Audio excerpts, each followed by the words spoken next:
No, this isn't fucking rumor flies. Those hacks. You're right. Let me. I want to try something. Well, I was gonna say I was, while it was funny, I also really, the unprofessionalness of the last episode of Rumor Flies, where Josh really, like, this is the kind of like low bar we set for Davis. Ladies and gentlemen, presenting the newest comic duo, Davis, a dabbler in many disciplines with a voice that can soothe and persuade. Mike, a fanatical specialist with a mouth like a bullhorn, fueled by strong opinions and a compulsion to share them, with microphones and comics in hand. They are Jacks of Trades.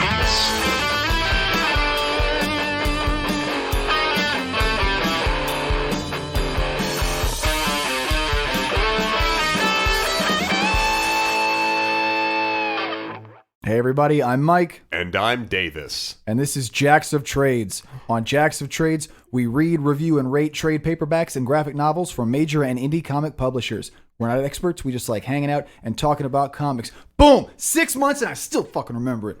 You don't have it written down? My man. No. Good job. Good job. How are you, Davis? You know what, Michael? I'm doing fairly well. It's good to have you back on an actual like episode here. Since you've been gone. You can breathe for the first time? Well, no, I have an albuterol inhaler now, so I can totally breathe better now. That's good. Insurance is fantastic. Yep. Since you've been gone, this is kind of interesting because now we have the whole gang back together, and now everyone has a microphone instead of just you and I, and then one awkward one in the background. So we make a comment, and then Greg is like, "Oh, it was the Manhattan Project, and it was 1943 after that happened." And it's a lot better. It's good stuff now. How are you doing, Michael? How you doing now that you're back in town and back in the swing of things? I'm good. Busy. Good. Busy. Good. But I'm excited about the new format. We have both Greg and Desi here. Yeah. Who we're calling? Is it Grezzy or Dreg? Judge Dreg. Dreg, probably. Dreg. Okay. I was gonna say, question, Desi. Did you actually read the right material? I knew you were going to bring that up. I feel like this one is at least reasonably titled. You don't have to know what an annual is. You don't have to know different volumes. It's not like, Batman Volume 1 from 1942 to 1967. Batman Volume 2. No, it's just one thing. I mean, I was in the right ballpark with Batman. It was the right series. I mean, just not the actual issue. Yeah, King. but no. It was Batman 2016. Like, I was in the ballpark. Yeah, but you can't play from the stands, so. You're just mad because mine won. That's a pretty good metaphor. I'm going to use that. There we go. How are you, Desi? I'm doing pretty well. Greg? Fantastic. What are you drinking? All right, so check it out. So I just found this out today. Apparently, Truly makes Tall boys. 16-ounce tall boys. So I'm officially calling those either Bruleys or Unrulies. Unrulies. Unrulies? Absolutely. Okay. Let's just jump in because we got a lot to talk about. Welcome back, Mike. Yeah, and this could easily become like a 45-hour podcast with us four idiots. It's very speed read. So today we are doing my favorite comic reading experience from 2019. If you don't know what that is yet, pause it, go back, listen to the previous episode. Or read the title of this one. Shut up. It's Rock Candy Mountain. From Image Comics. It was originally published in an 8-issue miniseries from April 2017 to February 2018. Our creators, or rather creator, Kyle Starks, wrote and drew it. He wrote and drew Sex Castle, which is a humorous homage to 80s action flicks about a retired assassin trying to settle down as a florist but gets dragged back into the fray. As they always do. He also is the artist on Assassination. If you've, it's out in comic stores right now. Basic premise, a crime boss hires the 20 best assassins in the world to protect him from a plot to kill him.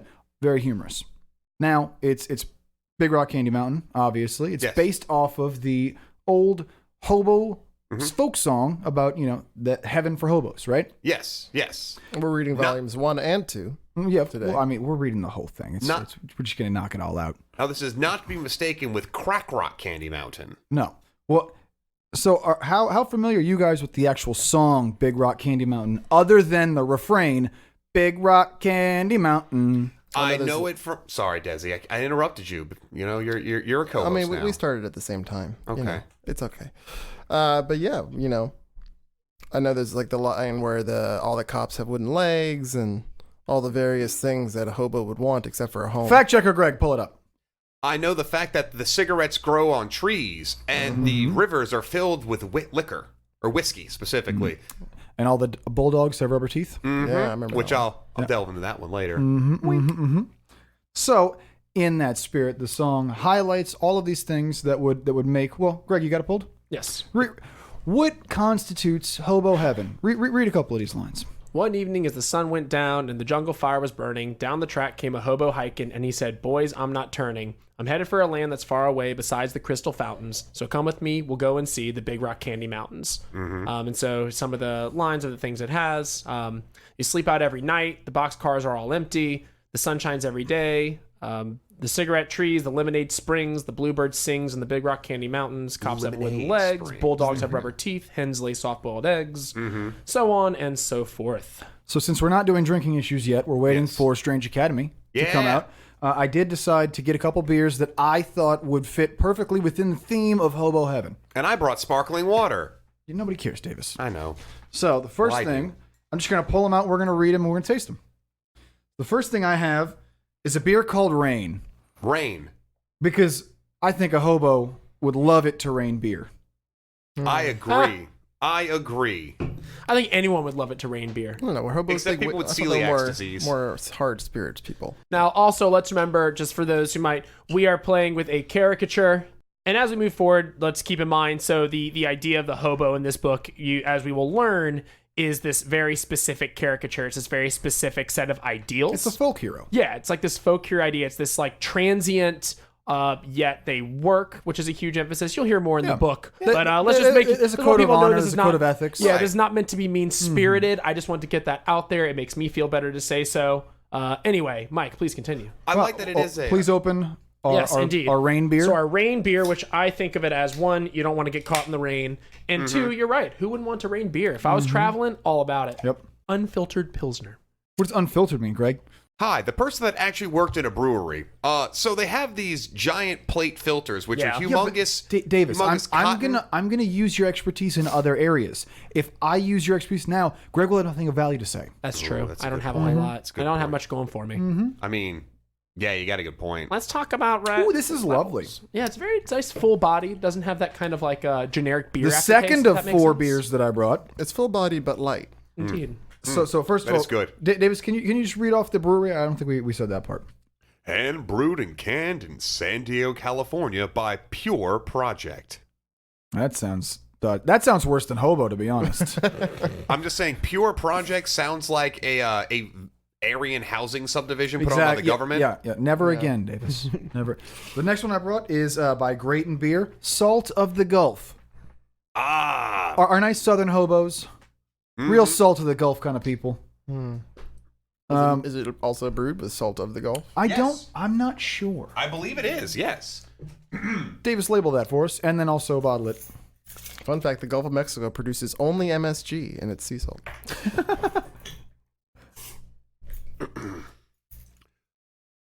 Great and Beer, Gulf Coast salt, coriander, lactobacillus, and ale yeast collide to form this tart and fruity coastal interpretation of a German classic. Slow down.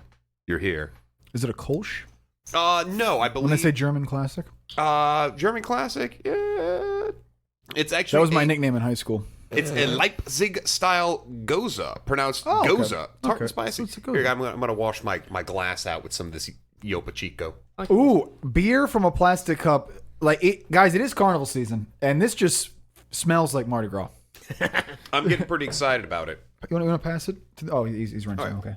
Yeah, I very excited. Ooh, that's interesting. Wow.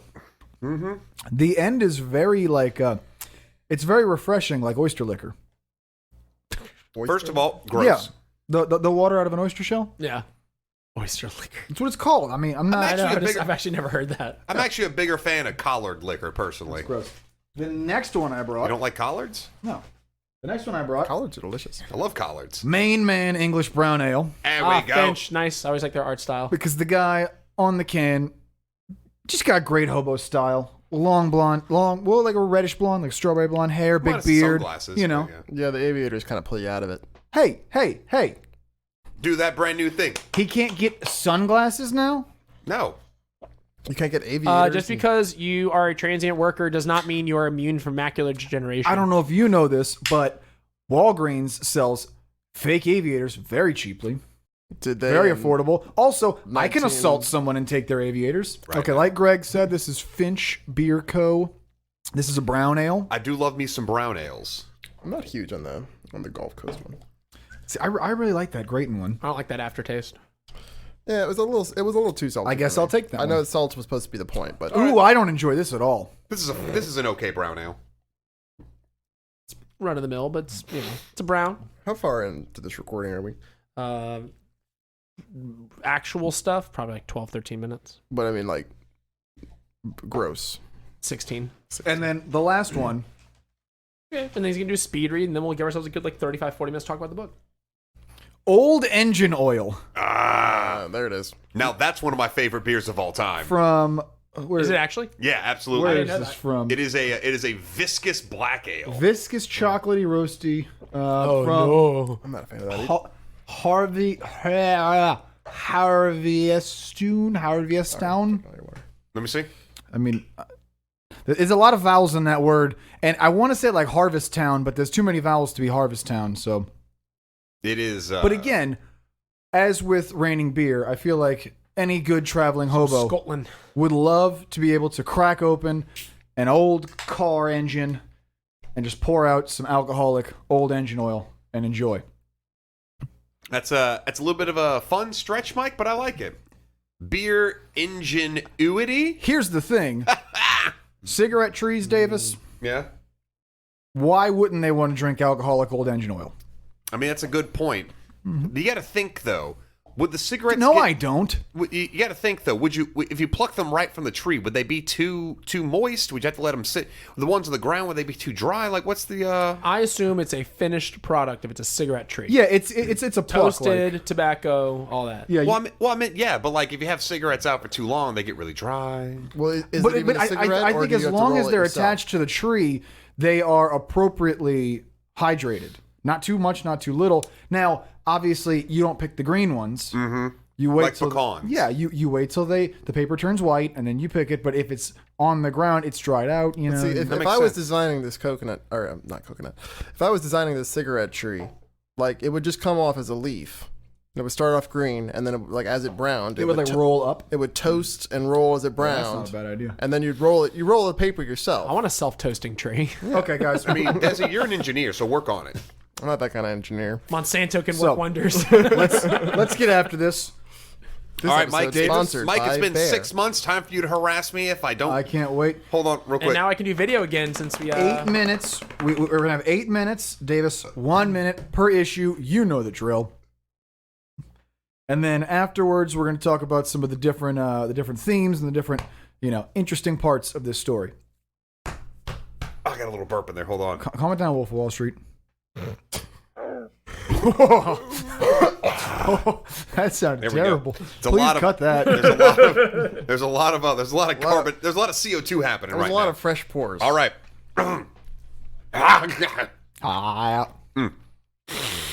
This is why you got to pour on the 45. The I bubbles out. swirled it. Got some of the CO2 out. But all right. You guys ready? 3, 2. Chapter 1. One evening as the sun went down, we open up to the devil beating up some hobos. Yep, that's how this thing opens up. We follow another man as he acrobatically leaps into a train while escaping lawmen while holding his hobo bindle. A fella in a blue suit also tries to jump on the train, but needs some help from the previous man. The acrobatic man is Jackson, hobo extraordinaire, and the other guy is a failed actor trying to return home to Kentucky. His new hobo name is Hollywood Slim. While the train is stopped, some members from the local hobo mafia board the train and try to intimidate the two men. After a quick scuffle, we see that Jackson is quite the fighter and steals a ring from the hobo leader, who apparently that grants him legal immunity due to unions or money or something. We learn that Jackson might be crazy as he's trying to find the Rock Candy Mountain, a paradise for hobos as sung by American folk singers. Pomona Slim? It started off Hollywood, and then he says he lives in Pomona. Okay. Yes, Okay. so it I changes to remember Pomona that. Slim. Yes. But Okay. it changes to Pomona Slim Go! immediately. Chapter 2, Bulldogs with Rubber Teeth. The feds from the previous issue are getting reamed by their boss, a woman named Babs Bardou. Jackson and Slim meet up with some other hobos and they all pony up food for the group. We find out Jackson was in World War II, and from his experiences, people think that he went crazy. Next stop is an underground fight club where Jackson has to disguise himself because he was banned for winning too much. They're looking for a man named 100 Cat because he fights like 100 cats. 100 Cats punches a clan member in the chest so hard he bleeds until he dies. Round 1, done. Jackson flicks an Irish dude in the nose so hard he bleeds out in the ring. Jackson and 100 Cat fight until it's just the two of them in the final round. 100 Cat is outmatched, but Jackson offers him to throw the fight if 100 Cat helps him with a burgle. 100 Cat agrees and the fight is over. People make money, the prostitute route is open and unlocked, and the devil kills a man's chicken. What was Jackson's name in that fighting ring, Davis? Dog Nut. Dog Nuts. Go. Chapter 3, Beside the Crystal Fountain. Hobos travel from town to town looking for work. Tramps, on the other hand, travel but don't work. So when the guys meet some tramps on the road, Jackson isn't too keen on them. Then we get some exposition. Jackson has a magic book that points in the directions of the Rock Candy Mountain, which is how we know it's real. They meet up with the tramps in the town, and they stole a whole bunch of furs and jewelry, and it's raining, but the sun's out. Devil's beating his wife. Also, he finally catching up with Jackson. The tramps don't believe in the devil, and he explodes them out of frustration. Then we get a chase in a cornfield. We find out Jackson traded his soul to the devil so that, quote, no one man will be able to defeat you in combat. End quote. Remember that phrasing. After beating the devil in a corporal form, the two escape with the feds on their trail. The bindle Jackson was carrying was a ruse, as the feds are looking for a spear. Corporeal? Yes. What the word you're looking for? Yeah, corporeal. Yeah. I do like how he just punches them and they explode. Like he kicks them into explosion. Yes. Yeah. They're just a big wet red That mess. one dude Go! in the nuts. Chapter 4, The Jails Are Made of Tin. Jackson and Slim escape the devil with the feds on a train. Thinking quickly, Jackson throws their belongings into a tree because guess what? They get arrested. It was intentional because Jackson needs to enlist the help of Lil Sis, a giant one-armed man who's good at breaking things with a hammer. Jackson gave Lil Sis's mom some money to help out, so he owes Jackson a favor. As the plot continues to unfold, we find out the guys from the Hobo Mafia are also in jail. Their leader, who has a rich daddy, got arrested, and even though he is in jail, he can still bribe the guards and make things cushy for him. The guards beat up Slim and throw Jackson in solitary. That night, Jackson fights every single inmate and guard in the prison to escape. He busts out Slim and Sis, only to have Slim leave the group. Slim thinks Jackson is just using people to finish his crazy mission, and he's kind of right. 100 Cat gets arrested by Babs. Doesn't the crime boss appear to be a little old to have a living father? No.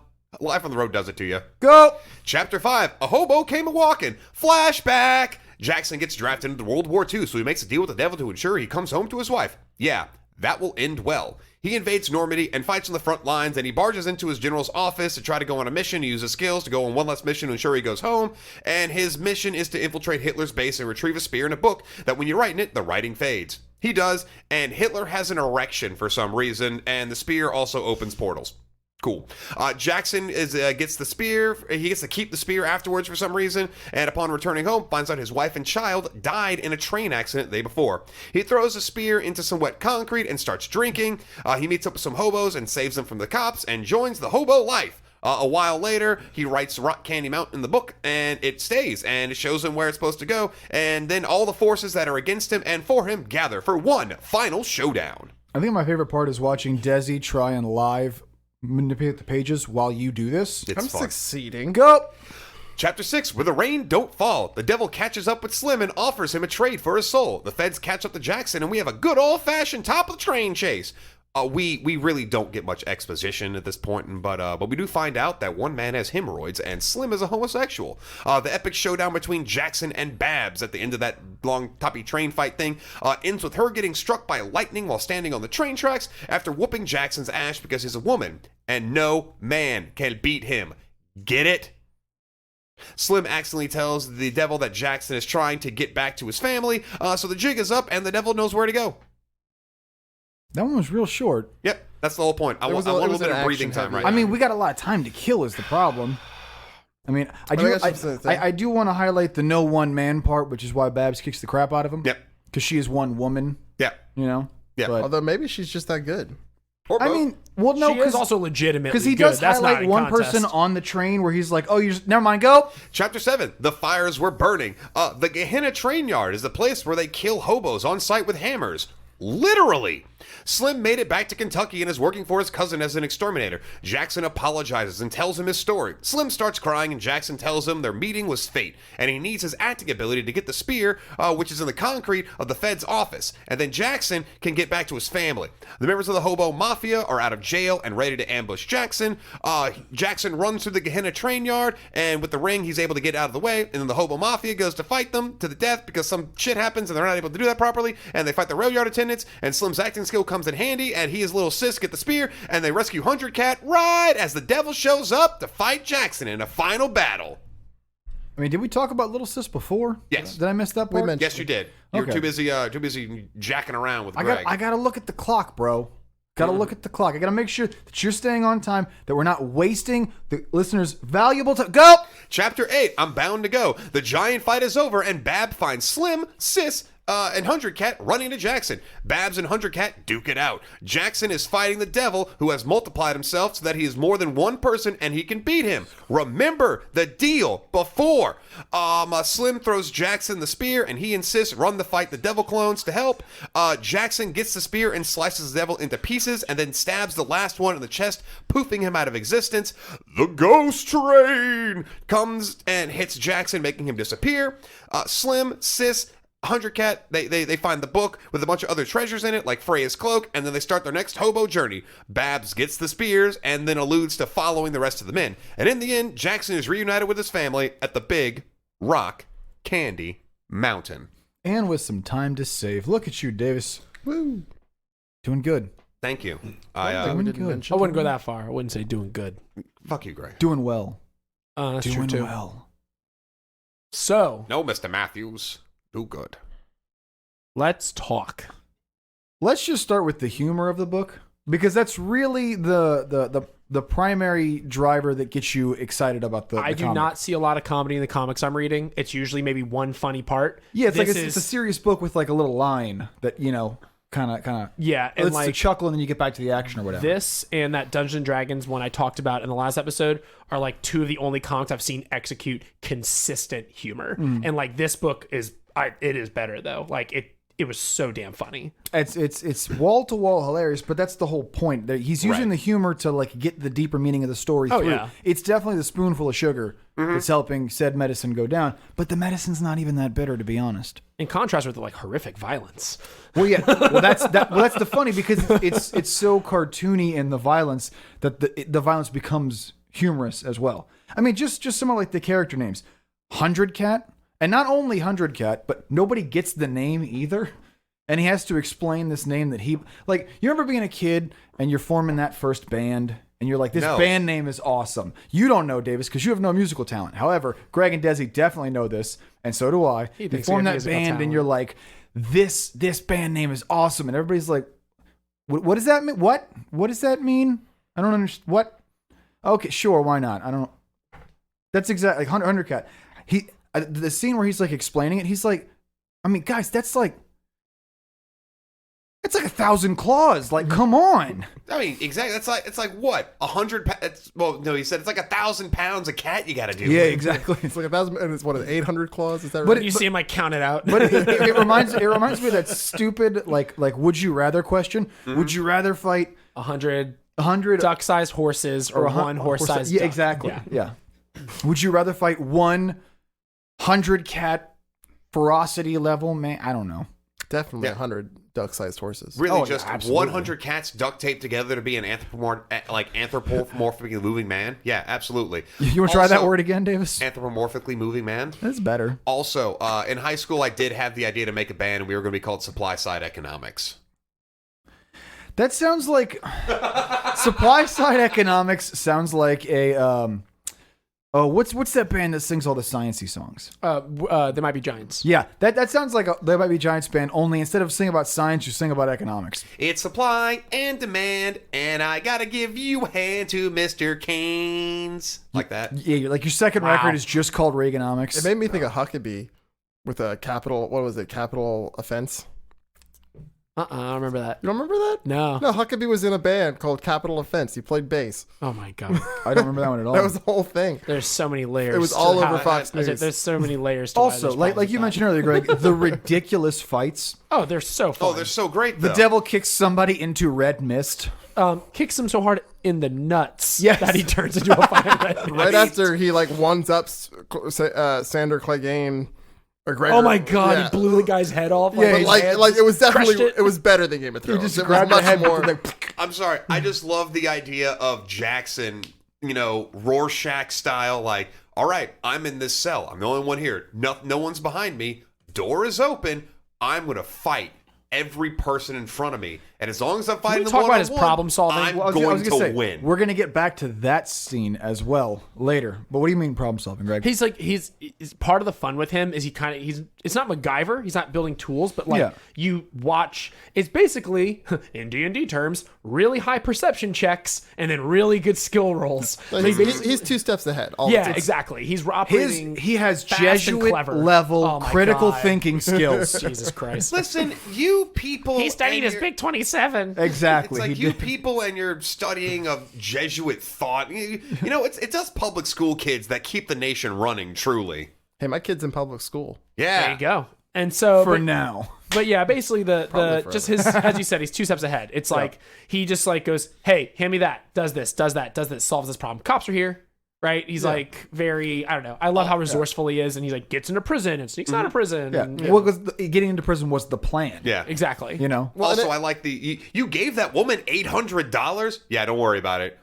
What? What do you mean don't worry about it? That even right now, if someone That is a life-changing amount of money in 1950 whatever. that's a life-changing amount of money right now in 2020. If That's a month changing well, amount of well, money. if you're a hobo, I feel like $800 is life-changing at any time in the history of money. Let's say, unless you're one of those gutter punks that has a trust fund, $800 is a life-changing thing in 2020 for someone. I could take care of a reasonably small amount of my debt with $800. But it would be a step in the right direction. Yes, it would. Or I could buy a shitload of chicken fingers. I mean, Or I could do both. Or cookie butter.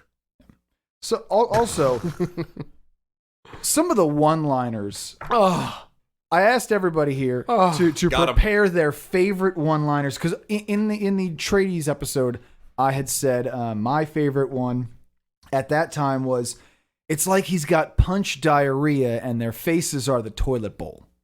pretty great line. But there's so many other better ones. Greg, what you got? This was very, very, very, very difficult. I would love to do a honorable mention if I can, though. We can go back around. That sounds Yes. good. We can Everybody always do the swing first, back So- first round. so- Everybody's favorite, and then we'll keep going. This one's really hard, but I think I had to think about, do you need full context? No. Nope. And so- That's the Any best part. context. Zero context. That's what I'm Just- saying. So just- the other ones kind of rely on context. I think this one works as just its own standalone.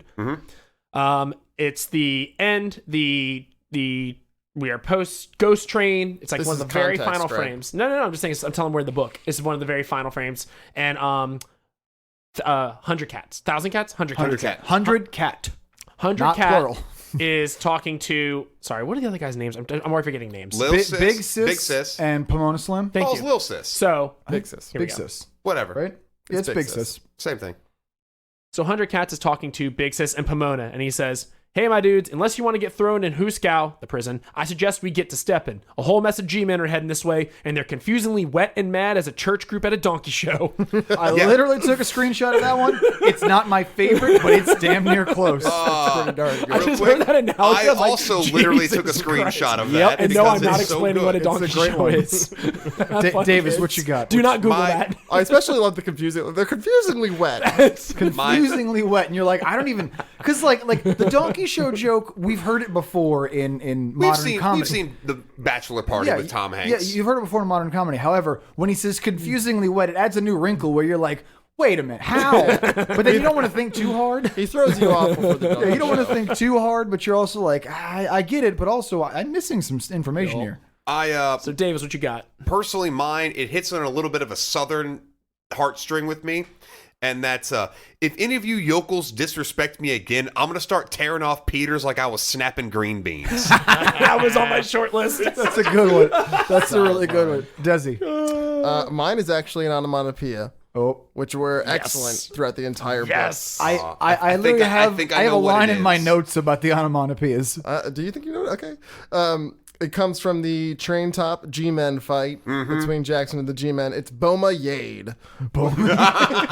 Which, if anyone does not know, is a reference to the Rumble in the Jungle, Ali versus what is it, Ford? Lennox Lewis? No. No. Hold on. I'm gonna look that up. Look it up. But I mean, I didn't have that particular onomatopoeia, but I did note that at least once one of the onomatopoeias was bitch. And another one was fucked. That was the first one. The one that I was thinking was fucked. F-U-K-T. Just like he punches one dude and fucked. Foreman. George Foreman. Oh, Foreman. The Rumble in the Jungle, George Foreman. But Boma Yade is Congolese for kill him. Oh. And the Congolese were big Ali supporters, so they were yelling for Ali to kill George Foreman. But then we wouldn't have that wonderful grill. I mean, is it a wonderful drill? It drains all the fat away, and fat's where the flavor's at, Mike. You've told me that multiple times. You're right. When those guys in the marching band had the George Foreman grill in the drum closet? Yes, I do remember yes. See what you missed by not going to Jesuit Davis? No, they did, because the theology department complained about the smell. They literally had George Foreman to grill. Yeah, because the vent was in the drum closet. Anyway. Okay. Sorry. Mike, what's your... you already told us your favorite quote of the year from that. Is that your same second quote? No, I'm going to give you a new one. Thank you. Please give me your new quote. Immediately after newly hobotized Jackson gets beaten up at that bar, and the two hobos that find him say, "It looks like you came down with a case of the got fucked ups, my dude." And the other hobo says, "I think your face might be allergic to knuckles." And Davis has it as well. I screenshotted that one as well. Greg, what's your honorable mention? So this one's like a little... This one's interesting because it's like just kind of dark. It's not as comedy, but it is kind of it's dark comedy. Mm-hmm. It's the devil is talking to Jackson about trying to go to Rock Candy Mountain. He says, Big Rock Candy Mountain.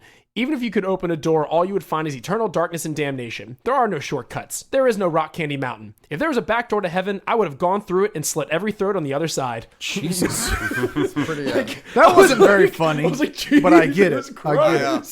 I have two follow-ups, and they're both short. Okay. So one of them is as they're escaping prison. That's all right. Let's shag ass. It's really quick.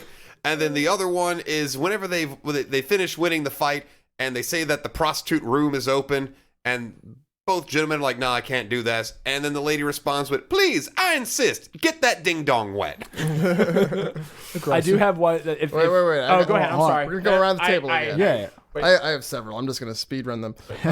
Satan upon. Go ahead. Satan, upon finding an ear of corn in a field. Do they eat this or this world? I swear. I really like that one. Or question mark. Babs Bordeaux explaining why she deserves to be in charge. I fight better. I swear better. Hell, I pee standing up better. 100 Cat right after killing the Klansman. Yes. I guess that's a first round bye for your boy.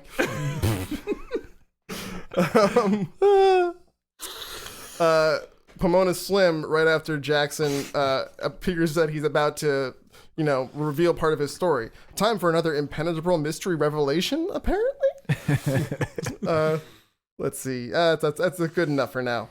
I do have old Jackson just flapping his pecker in the wind trying to fuck a cloud. Oh, yes. Which, to be fair, it's meant to be negative, but shouldn't we all? Shouldn't we all be aspiring? You know what I'm saying? A little pie in the sky, and it's not that like imaginative, but I loved the moment. It's when he steps out of the solitary confinement cell and he just says, "Tighten your buttholes, boys. Here comes an ass whooping." That was one of my... Which is something I just imagine Red Foreman saying when he like breaks up a party that Eric Foreman had in the basement or something. Is that? Well, it's so perfect too because Jackson's so understated. Yeah, and so like that, I have that one here as well. Because he doesn't say a lot of graphic things very often. I could just hear it when he's coming out. But no, again, to reiterate, the humor of the story really helps slide everything through. But it overlays a good message, but also there's a lot of real like history there. Right. The Southern American folklore that is hidden and layered throughout this entire book. Tell me a story, Mike. Not just real history, but literary references as well. Oh yeah, no. Well, I mean, we start with Rock Candy Mountain, obviously. You know, it's literally Hobo Heaven. It's a folk song written specifically from this vantage point. All the chapter titles are lines from the song. Mm-hmm. Davis knew that. Yeah, that's. I also like the fact that the opening page of each one is a legitimate hobo sign. Yes, all those hobo symbols and terminology are 100% accurate. I did look up a chart of them. Yes, that actually reminds me of an episode of The Simpsons where Grandpa teaches them hobo signs, and the last one he shows you is hobo grave in the basement, which actually, I believe, was a sign that they had. They would notch into things and say, nope, no hobo grave in the basement. Don't stop at this house. This side goes. That's pretty dark. I mean, we also have the deal with the devil. You know, Yeah. how Classic devil thing. I mean, that's a classic. Light a candle at the crossroads. Yeah, exactly. Yeah. The deal with the devil thing is a classic, like, literary trope. Really going back to what Dr. Faustus, Christopher Marlowe, British lit. Yeah. Yeah. Going back a very long time. Not just the deal with the devil, but the fact that the deal. I'm sure even before that. I mean, if you really want to pull back all the way to the Iliad, you know, the actual Achilles, dipping Achilles into the river Styx to give him that impenetrability. There is a little aspect of that deal with the devil as well. There's lots of dark magic deals having a trick side, but specifically deals with the devil. This book goes into, because in Western Philadelphia, born and raised, in like Western, God damn it, in Western Christian culture, there's this sort of idea that you make a deal with the devil, it's never really final. Yeah. Which is why the devil's chasing Jackson, because at any point, at least in these literary points, you make a deal with the devil, you can immediately repent and it's over. And the deal is null and void. Doesn't matter what you've done.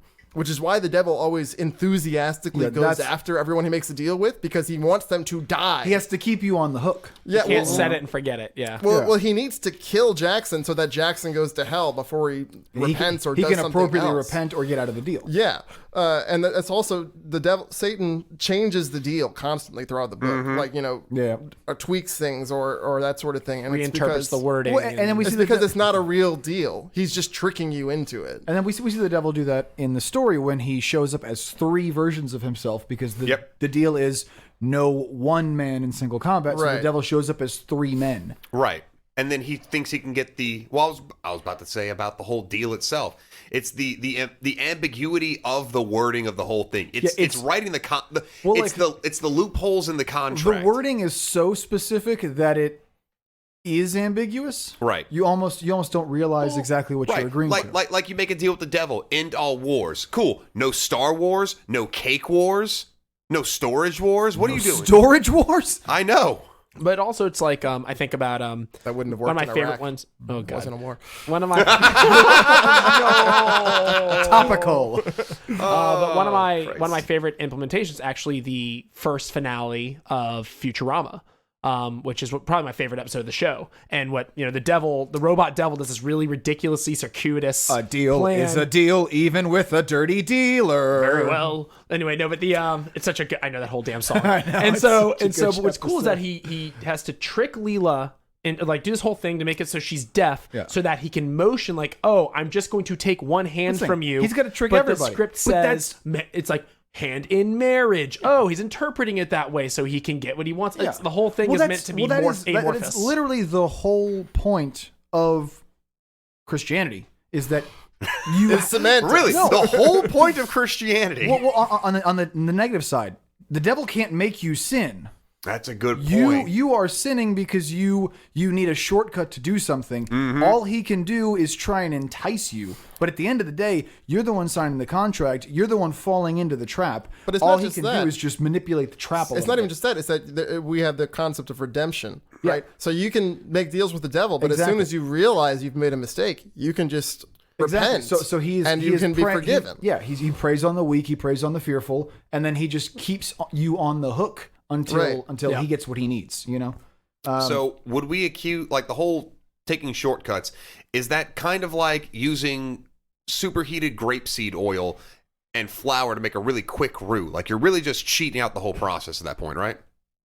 You should never use grapeseed oil for a roux. All right. Well, it's the quick way to do it. Coach Ogeron would throw you across the room for that. Go Joggers. Me hoppin.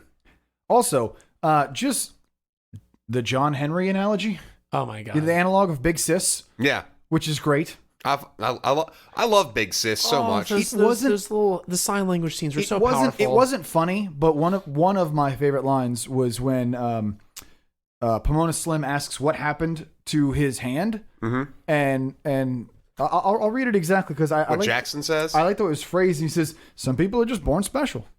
Yeah. Like, you know, because so often we see a guy in a comic with an eye patch or a missing limb or something, and it's, oh, it was this terrible accident or this horrible fight. No, he's just born out of hand. Shit happens, you know, and that's totally cool. It's It helps totally that his other arm is like the strength of 3 men. Well, I mean, he looks okay. If you're familiar with Full Metal Alchemist, Yes.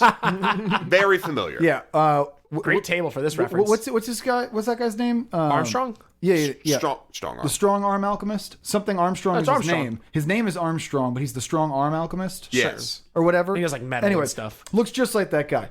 Handlebar mustache, bald, big jack dude. You know, the John Henry analogy. Now, the westbound train, I didn't find any specific reference to the fact that it's westbound. However, there's lots of folklore around ghost trains. Yes. You know, Arnold did that. That's not uncommon. Yeah. However, I might be reaching here. This might be some middle school literature going on, but Ooh, I want to hear this. westbound, manifest destiny, I kind of figured that. getting to the promised land kind of thing, and Yeah. so the train is westbound to take him home to his, you know, I mean, So a Sam- lot- Not just that, but the concept of going west to get a better life. exact, yeah, the So the basically, opportunity that exists out west. You is, get to know. California, and life's not what you want. I don't You get think on he the said ghost train to he go could further. have just said ghost train. He didn't say eastbound train for a reason. Now, my whole thing with all of this is the ghost train. If anyone has played Final Fantasy VI, Nope. There is there's actually a boss you fight. You're running on the train. You're running on train tracks against a ghost train, and at one point in time, there's a character who does like martial arts moves, and you suplex a train at some point. You do that. This is why I don't have a PlayStation. I can't get behind this Super garbage. Nintendo. Whatever. But he intentionally doesn't say southbound train because it sounds like hell. Northbound train, you immediately assume heaven. Westbound. I like it. Now, this is not American folklore per se, but Gehenna. Did anybody get that reference? It's the Bible, right? Yes, Gehenna is it's a valley in Jerusalem that was used for sacrifice during the time of the kings of Judah. Jesus references it frequently, and when it's translated in the King James and other English versions of the Bible, It's Virginia. It ends up becoming a hell. So So it's close enough. in reality, from my limited understanding, it's been a long time since I've studied this, you know, school, what have you, and all that fun stuff. Jesus never actually references hell like a place you go after you die in fire and brimstone, but Gehenna was the inspiration of Dante Alighieri when he did the Inferno, and our modern interpretation of hell comes from this idea of basically Gehenna, which is just a valley where, you know, you would go to die in certain non-Christian sacrifices. I think Jesus does reference a place of wailing and gnashing of teeth or something. Maybe he doesn't use brimstone as a specific, but Well, I'm talking about the fire part. yeah, The maybe fire not part the fire part specifically comes necessarily. from Gehenna. There is no reference in the Bible that hell Okay. is fire. Okay, we're That- specific yeah, on the fire That's part. that's a later interpretation, but there is reference to going to a place that is undesirable if you're not holy. Yeah. Again, Virginia. Yes, Davis.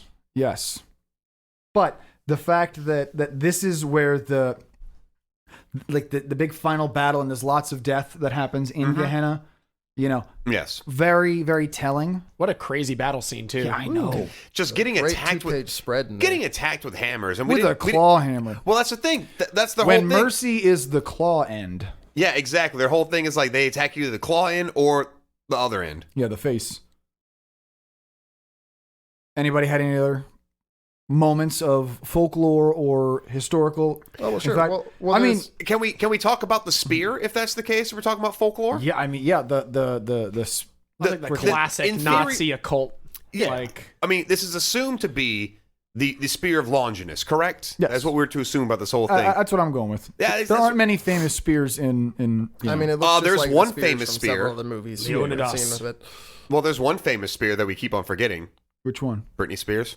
Shut up. God damn. But the spear of Longinus, again, opening up a portal. Now, is this a portal to heaven? Is it a portal to your utmost desires? Is it a portal to hell? I don't know. I don't like that it's drippy in the Hitler scene. It's purple though, so it doesn't clearly have a positive or negative Well, connotation. there is a word on the it book. The spear opens I a see that hole as well. to Death Valley, so you can watch the tigers. Okay, so I do see that it does say Heigl Lance. Holy Lance. Okay, I thought we Yeah. were talking about Katherine Heigl. No.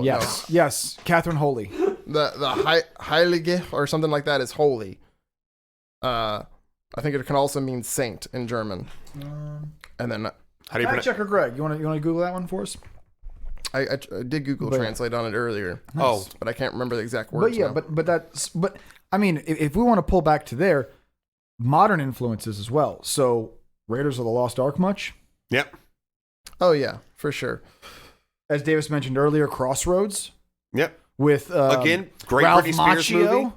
Well, this is just a general reference to Nazis and the occult, and it was an yeah. excuse to give Jackson, this mythical book that leads him to know that he can get to his wife and kid, right? Yeah, like Did anyone Johnny else Depp's notice- compass. Did anyone else notice in the scene where they reveal that Jackson's wife and child are dead at the page 20 of volume 2, it's tinted green in the color that accompanies Satan throughout the book, indicating that Satan is the one who caused the train crash that killed his wife and son. Oh yeah, daughter. absolutely. I mean, I figured Satan did it, but I didn't necessarily. I noticed it was green, and I figured Satan did it, but I didn't necessarily put those two together.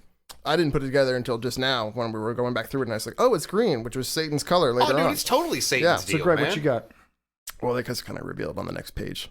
I should have noticed that. Davis, spell it for him. Yeah, I could getting Katherine Heigl. Yes. I told you guys, It's it's the only Heigl that matters. What is it? Heilige. How do you spell it? Heig. You're making it up. Actually, look what it says. It's Heilige, but I don't remember the spelling of the second word. Which is says like a spear. lance or whatever. Yeah, Holy Lance. Yeah. The lance. Oh, it's also the Lance of Longinus. Hold on. Yeah. Yeah. So it is the exact same thing. I thought you were Yeah. trying to figure out the same thing. No, it's the same thing. Okay, yeah. Let me Well, see. lesser known influences. Let's talk about the hallway fight scene from Old Boy. Yeah. Slash like side-scrolling Street Fighter Yeah. slash no, like that's which they pulled it from. I mean, Yeah. And so comic great. books, Slash Daredevil. Daredevil. Daredevil did a great one. That Yeah. back to front one that was fantastic. Yeah, that was You never wipe back to front, Greg. the Yeah, you're it's, gonna have a child. You should learn that. it's a very very good scene. That and as you said that line before it, he's Yeah. like tighten your buttholes, boys. Tighten your It's time buttholes, for an boys." ass whooping. Ass whooping. It's such a great and just the fighting is so good. Yeah, the fighting is incredible. Does anybody else have anything they want to touch on or talk about before we jump into the ratings? I think One little thing Yeah. is the writer talks about at the end. I'm not going to get too hardcore into it, but it's very interesting. Like, again, I mentioned in the beginning, what was it? Hobo is like a caricature. It's this idea, right? Yeah. And he actually talks about at the end of the book saying, my buddy, I think it was the colorist? No, the guy who actually inked it, said, you're really missing an opportunity by Yeah. not making this in the golden age of hobos. But he felt that the World War II setting, the post-World War II setting was very important Yeah. to the story. And it just felt more powerful in that way. And obviously it's the direction they went. But the golden age of hobos, it's been a long time since I've read about this, but it's very interesting. It's again, that kind of like, you'll see it in older movies. You'll see it like the 30s and 40s and 50s films. These guys, like, yeah, they have fingers, gloves, their clothes are a little tattered, but they're always incredibly friendly. People are not scared of them. Yeah. They always have the and you see in old cartoons, the stick, the little bindle. The bindle, yep. I mean, it's almost this kind of like noble homelessness, if that makes sense. Well, it's definitely a positive stereotype. Right. Well, because there's that and still scene has where, issues, like make no mistake. Well, but, yeah, of course. but There's that scene in story's playing with is that. it It's issue interesting. 3, I think, where they they get so mad about the delineations. Yeah. Because they run into two less Tramps. than two tramps who are they are traveling but they're not working. They're Yeah, begging. So there's hobo is someone who travels and works. Yes. A tramp travels but does not work. Yes. A bum neither travels nor works. Yes. And a yegg is a thief. And then he's like, got- who falls works? under any of Who the doesn't previous travel? categories. It's just people. Like, Everybody else. But the forgot about the delineation yag. That definitely was an interesting ties term. into that golden age, like you were talking about. The delineation Yes. of, it is, for lack of a better word, it's an honorable profession. right. You know, to want to live a life untethered from the burdens of modern society. It's a positive American kind of story where it's an unlimited freedom while also an industrious, pro-capitalism. You're working for your living while also being completely individualistic and not tied down. And as you were saying you're before, right. we It is started- very American when you break it down that way. And what's interesting is that it also falls under kind of like when people say, like, we need to treat like mechanics and people with dignity, but like so many parents said, if you don't go to school, you're going to be that. So it rides this really weird line of like respect it, but don't be it.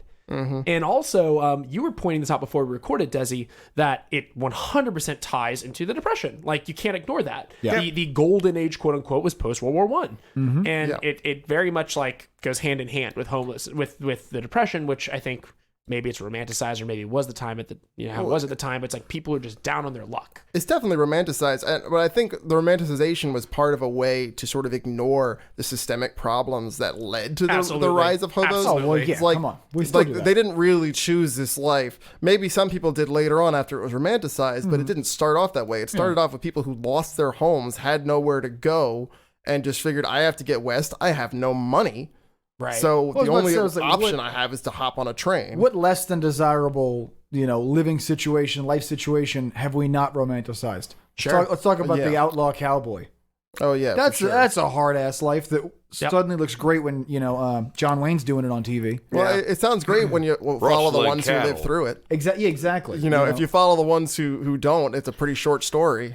or how many prison movies. Like or prison stories kind of romanticize the idea of being, A noble criminal or yeah, whatever. exactly. Les Mis. A little different, but yeah, I know what you mean. Yeah, same thing. Thieves Guild. And, I and would Elder not say Scrolls games. Les Mis romanticizes anything. I think Les Yes, Mis, honor amongst thieves, Gregory. Les Mis definitely exemplifies the horrors of it. Like, Yeah, that Oh, too. one point I did want to make earlier that I forgot, along with the correct hobo terminology and the correct hobo symbols. The names in this story might sound completely ridiculous. However, I did Google some famous hobo names. Can we just point out the three ridiculous ones they mentioned from the Hobo Mafia? Sure. Okay, so they mentioned these three ridiculous hobo names that are gathering to, before this final battle. Mississippi Dry Rub, Yep. Overdue Library Book, Evergreen Fart Doctor. Now, personally, Mississippi Dry Rub is my favorite out of all of them for whatever reason. I mean, I'll start calling you that if you want. I mean, first of all, I'm not from Mississippi, but okay, that's fine. Plaquemine Dry Rub. I prefer Louisiana Wet Spice. Ugh. you're not from Mississippi. You just got them. But anyway, I did find an article, and it was the most famous hobos in American history. Most famous hobos in history, number one. Spoiler: they're all ridiculous. T-Bone Slim is number one. Number two. Utah Phillips. All right, number three. Alexander Supertramp. Which is my personal... False. That's number one. Exactly. Screw those other two. That is an We are incredible... rebuilding this That list. is an incredible name. Alexander Supertramp is an incredible name. That just sounds like just that one song. Those Alexander Supertramp. I do love my mama's camp. Since we're on the topic of the names, though, did anyone notice that the leader of the Hobo Mafia is a tramp? No, I don't think He doesn't so. work. He just lives off daddy's money. You're right. He's a tramp, technically. You're right. And he didn't have that cool ring, though. He did have the I need to cool get me ring. one of them rings. The ring was legit. One of them rings. If I had a ring that made it so I could just easily jump from train car to train Box car and car no to one box messes car? me. Oh, it'd be great. Yeah. So it's funny because I think his money comes from the rail line, right? His dad owns the rail lines. That's why he's allowed to go wherever he That's wants. why he's allowed to ride the rails that way. Which is ridiculous because you're not really you don't need to be here. It's like when Yeah. you get, you're hanging out with gutter punks and one of them's like, yeah, I can go get my trust fund whenever. It's like, dude, what? Why are you? Why? the gutter punk has a better phone than you. Yeah. I do think it's great. On his hat, he has the little fishing hook Yeah. on there. That was so popular back in the early 2000s. Very Southern. So the one thing I really enjoyed about this was the pacing of it all. Nothing ever really felt rushed. This is 8 issues, 2 books, and you really, right as the first book ends, it's not necessarily the end of Act 1 or end of Act 2 at that point as well. This is really just kind of like a good intermission, good break in between it all, and then everything kind of flows in. The final issue itself, it ends with all the fighting and everything else, and really kind of gives you this very satisfying denouement at the end of it all. So there's a common theme of sort of like the illogical aspects of evangelical Christian morals. Where like Pomona Slim throughout the whole thing assumes that he was going to hell anyway, which is part of why he's not overly concerned. That's a great point to bring up about being around all this. And they dance around why he keeps saying, I did sinny things, whatever. It's like halfway through the second book, they finally... Well, he's talking to Satan. Satan shows up because he thinks Pomona will know where Jackson is after he's split ways with Jackson. Oh, yeah, this scene, I remember this. And Satan makes him an offer on his soul, and he's like, Why? I thought I was already going to hell. And Satan looks confused. Like, for what? Busts out into hysterical laughter and goes, they don't care who you sleep with as long as it's not a dog or a child or your immediate family. And even then, Mississippi Dry Rub doesn't care about immediate family. Oh, okay. But no, so they get into that, Pomona Slim, he's gay, but that doesn't actually matter in the devil's world. That was it's sort of an illogical thing, that human construct that Christianity has brought out. And that kind of it gets, you could consider that a reference to things like Mark Twain's The Story of the Bad Little Boy, if anybody's read that one. No, not in a long time. So you want to spin us a yarn there? It's a mockery of Sunday school books from that time, which would be well before when this takes place. But anyway, there were Sunday school books that basically said if you're bad, bad things will happen to you, and if you're good, good things will happen to you. And so Mark Twain, knowing that that's super reductionist Christianity, Mark Twain, knowing that that's ridiculous, wrote a bunch of books about how there was this bad little boy who did a bunch of bad things and everything worked out perfectly. So Donald Trump, boom, done. Damn it. Edit it. What's the woman's name again who with the government agency? Babs Bardo. Thank you. So I do think we need to give one little spotlight for me is Babs. Her character has very little quote unquote screen time and is so goddamn funny and is such a great example of like strong, powerful women in literature. Like this whole book, like the thing about like no one cares who you sleep with is the most on the nose this book gets. Yeah. And like it's pretty isolated. It's still a great scene. But like Babs is just this like ridiculous person. She's just like she's one step away from curb stomping somebody. That's the part that works though, is that because if they weren't funny about, oh, I'm a woman, I can do it better, people would roll their eyes. And but because it's so ridiculous, it's more endearing. My favorite, then, like, this is one more honorable mention quote I had because I had to mention this with her. This is when she's gonna fight 100 cats. 100 cat. 100 cat. 100 cat. Thank not you. 100. I keep saying plural. Not cats. Million ants. On your eyes. 100 cat. But she goes, fine. When we're done, I'm going to find you and your friends and get that spear. And then I'm going to hunt you down and shove it up your asshole. And he goes, girl, when I'm done, your fingers ain't going to work enough to pick anything up. And she just pauses, then smiles and goes, this is going to be great. I'm sorry. And then they have They're literally smiling as she punches him. And they have a great fight. My favorite she line. just wants to beat motherfuckers up. That's all she wants. My favorite line was just they're talking about, it's like, yeah, there's no woman's going to tell me what to do. In the beginning, it's like, I wasn't given this job just because the director needed help picking out dresses. What? Director Hoover? I forgot about that. Oh my god. That's such a good line too.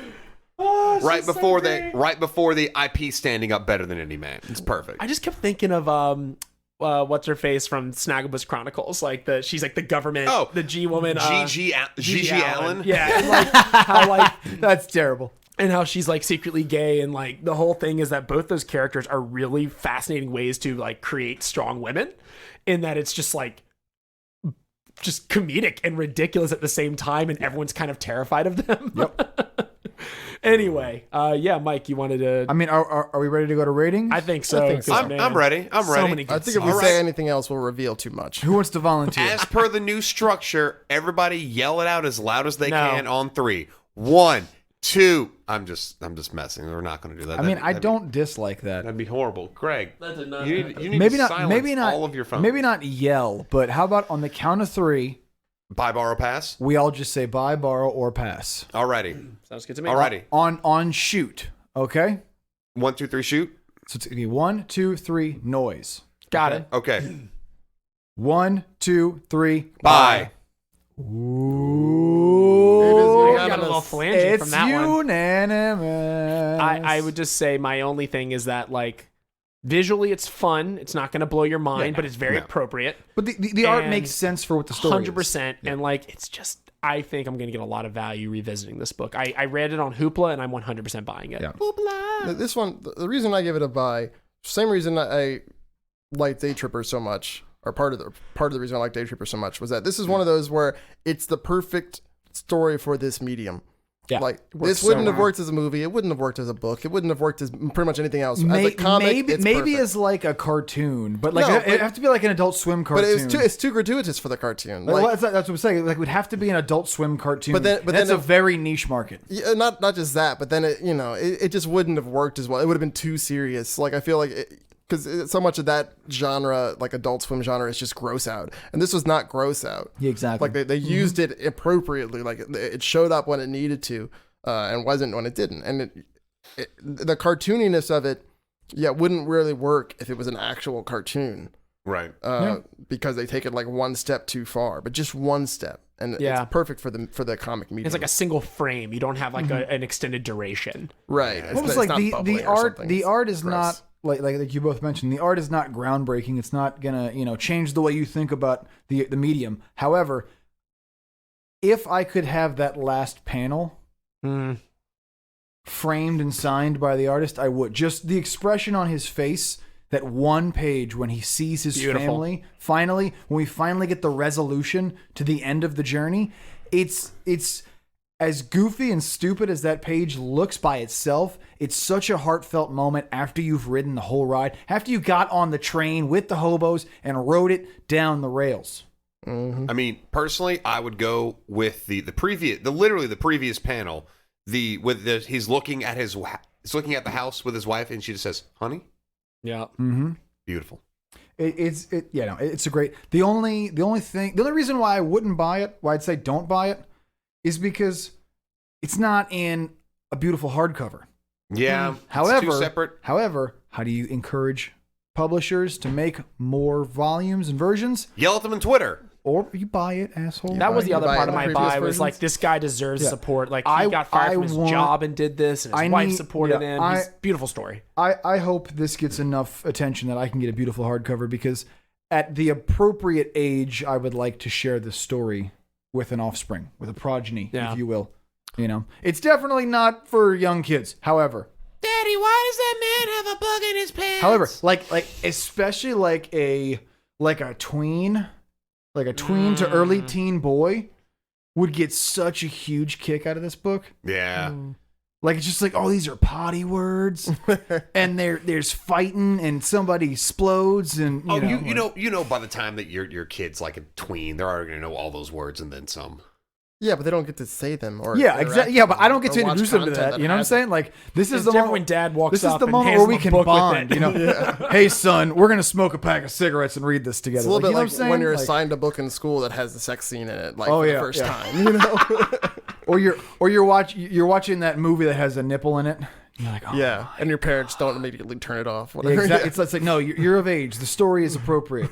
Yeah, it's the guy definitely deserves all Support. the purchases of Yeah. it. Yeah, his very short story about how he ended up making this book is like it's beautiful. It's his It's wife heartwarming. supported him, like gave him full support after he lost like his serious like career. I mean, he's like I lost a career. He's like it was Yeah, the definitely- company was around it's for definitely worth 120 the read. years. It's worth the read at the end of the book just to, Yeah. to read Yeah. about Oh, the yeah. author section. And he says some nice things about his co-creators, and he says Oh, yeah. some heartwarming stuff. This may not be each of y'all's favorite comic reading experience of 2020. However, I am very glad that I got to share it with you and that you all did enjoy it as much as you did. It would have won some award on my 2019 trades if I read it in 2019. I just can't imagine it wouldn't. It's just, It's so good. you know, maybe in the time I was reading it the last year between, you know, my first year of marriage and the way my job situation went, the heartfelt nature of this story really dug into me. And this story meant a lot to me. So it was a lot of fun being able to share it with you guys and enjoy this tale. And as well, you, the listener, you know, hopefully you guys got a kick out of what we talked about. Hopefully you read it and you enjoyed it as well. Fantastic recommendation. I know, Greg. Absolutely. I know. And the end of the heartwarming section. Yep. Anybody have anything else they want to add before we close this out? I know Davis wants to say something. See the Even though he has wheels nothing turning. of value to say, he wants to make noise. No, it's 2020. I realized that although I say a lot of fluff and filler and stupid things throughout the episode, I do want to read a couple more quotes. Give me a second to pull them up. I just kind of drew his face a little bit. That's not. That's actually that's really a really good. good Jackson. If you could get those tears down, actually, that's pretty damn good, dude. Yeah, you guys forget I have talents. Hey, Take a Davis, picture of that. Hey, Put it Davis, on Twitter. why is his name Jackson? Because he's from Jackson, Tennessee, Yeah. not Jackson, Mississippi.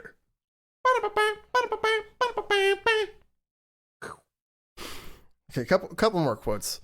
Do it. Pomona Slim, right after he gets a job with his cousin in an exterminating business and he gets crawled on by a bunch of bugs. I saw a spider reading Sun Tzu down there. And one more.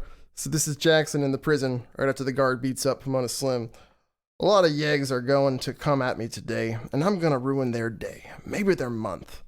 But you hurt my friend, so I'm going to ruin your life. So good. Followed Such by a few pages later when he gets around to it. But you hurt my friend, so I'm going to ruin your life. What's it going to be? A stutter or a limp? There's a lot of conviction in that phrase. Oh, yeah. It's terrifying.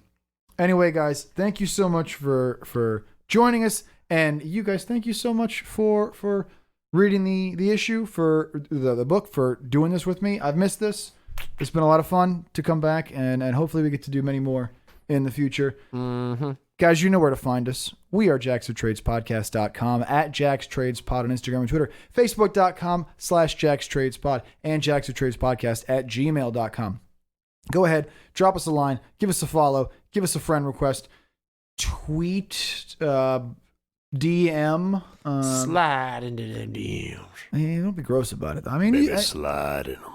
Just slide around. Okay, that don't do that. That was Don't so much worse. Whatever that was, don't do that. was so much Don't worse. do that. You know, let us know how you like the show. Let us know how you like the episode. If you have recommendations, let us know. You can listen to the show on Apple Podcast, Google Play, Stitcher, Spotify, and our website. Again, JacksTradesPodcast.com. Go ahead and give us a follow, subscribe, whatever it's called. Give us a rating, give us a review, 5 stars preferably. Those ratings and reviews help us get higher up in the searches. So if you like the show, somebody else might, so help them find it. I don't know what we're doing next month, but it's going to be fun, and we're all going to have a great time doing it together. I don't know about that. Shut up, Davis. Anyway, guys, thank you again for listening. I'm Mike. And I'm Davis. I'm Greg. And I'm Desi. Have a good one. This has been Jacks of Trades. Real quick, everybody, what's your hobo name? Mike. I didn't prepare for this. Dow Putting Chemical you on the Spill spot. Jones is mine. There we go. I like expired penicillin. Oh, God. Greg? Channel Nutria.